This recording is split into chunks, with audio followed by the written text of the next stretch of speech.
Сегодня у нас 10 января 22 год. И после такой ночной метели все наши коровки похожи на маленькие сугробы. Сейчас мы пойдем посмотрим коровок, проверим поилку и посмотрим, как у нас вообще дела обстоят. Вот коровки лежат около кормушек, фронт кормления, где мы сено рассыпаем. И несмотря на то, что ночью шел снег, Герефордам комфортно. Вот обратите внимание, у всех сугробики на спинах после метели такой снежной. Сейчас снежок еще идет, осадков обещают много, но снег не тает у Герефордов, потому что Герефорды отлично зимуют. Это лучший скот, пожалуй, по зимовке из всего, что мы можем сравнить. У Герефордов хорошая шерсть, отличный подшерсток, толстая шкура, и морозы не страшны. Вот коровки спокойно лежат около кормушек, ночуют спокойно на открытом воздухе. Вот ветерочек небольшой у нас сейчас, преимущественно юго-западный. И коровки встали как раз около щелевого забора, чтобы немножко укрыться от ветра.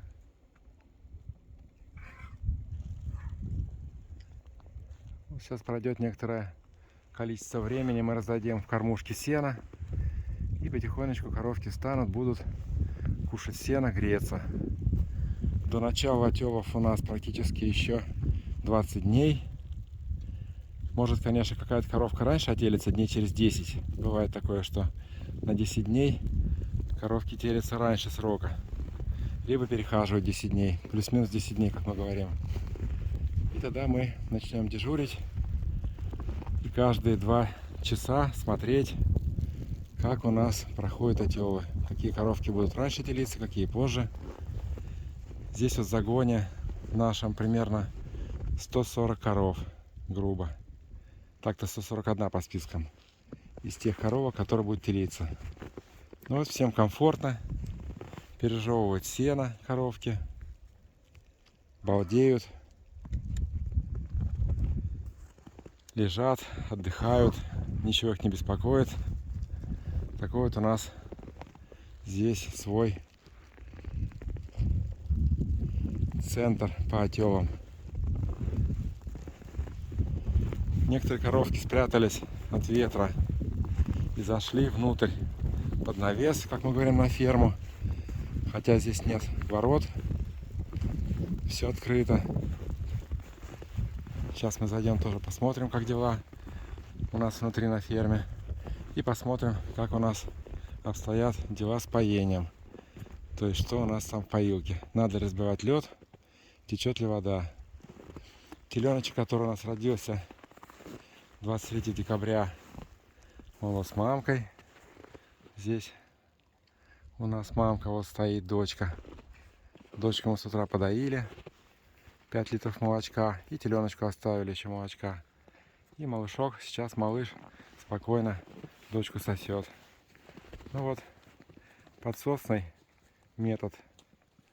Это самое основное в мясном скотоводстве. Если телята в воле пьют молока напрямую от коровки, то хорошо они будут расти, и никаких проблем у них быть не должно, не ожидается. Ты мой красивый мальчик у нас, такой красивый.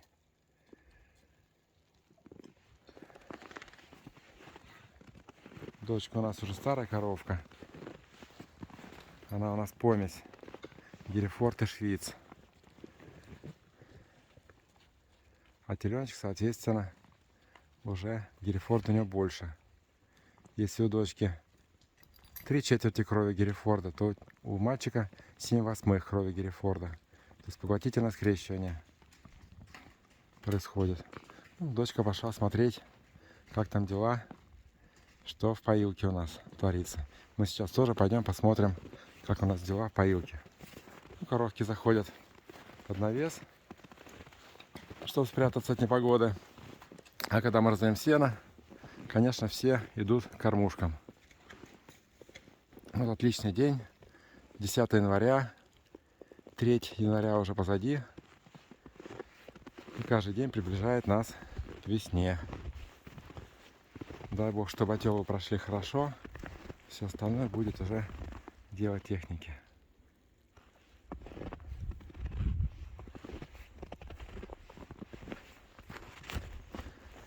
Вот эта поилка у нас вторая. Первая поилка внутри фермы находится. Вот там вот внутри с подогревом. Американская. С поплавками в виде шаров. А эта поилка, как мы говорим, российская. Просто течет вода в поилку всю зиму. И излишки воды перетекают на грунт. Вот у нас наш искусственный ручей. Водичка течет примерно мизинец толщиной, струйка. Температура воды 4-5 градусов обычно считается. И вот такую погоду, когда сейчас -8, поилка не замерзает. Коровки могут подойти и попить водичку спокойно. Это для них нормально. Все в естественных условиях, все хорошо.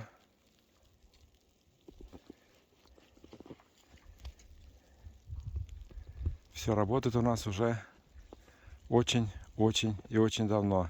С 96-го года мы применяем содержание животных открыто.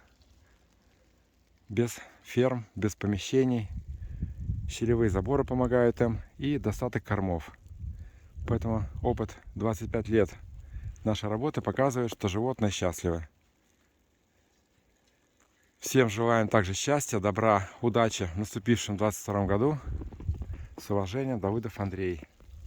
КПХ ДИК, Герефорд РФ. Всем добра, здоровья, удачи. Наши утренние телочки на пастбище 6 гектаров пошли потихонечку в сторону кормушек с сеном.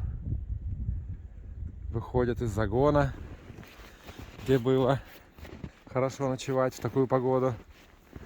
У нас сутки практически шел снег, намело сугробов, просто куча снега.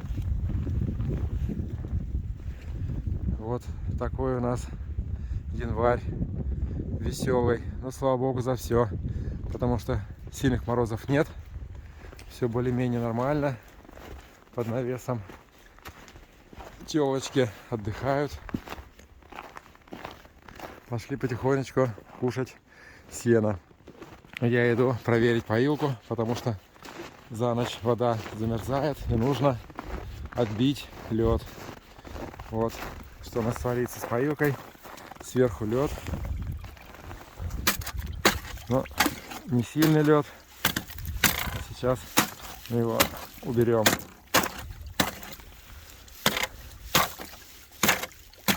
И девочки смогут подходить к поилке, пить воду. Так вот у нас постоянно проточная вода. Вода льется.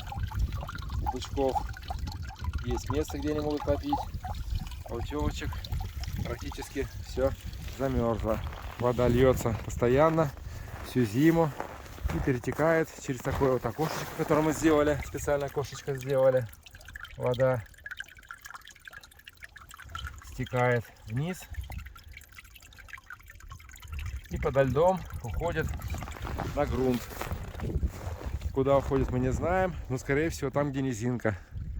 Вот в эту сторону уходит вода. И слава богу, вот наши телочки весело в колонну по одному идут по тропинке. кушать сено. Приятного аппетита. Ну что ж, хорошая погода. Слава богу, почти середина зимы. У нас 12 января на носу. Зимуем потихонечку. И коровки зимуют, и бычки зимуют, телочки зимуют. Все хорошо. Слава богу. Всем добра, здоровья. КФХ ДИК, Герефорд РФ. Давыдов Андрей.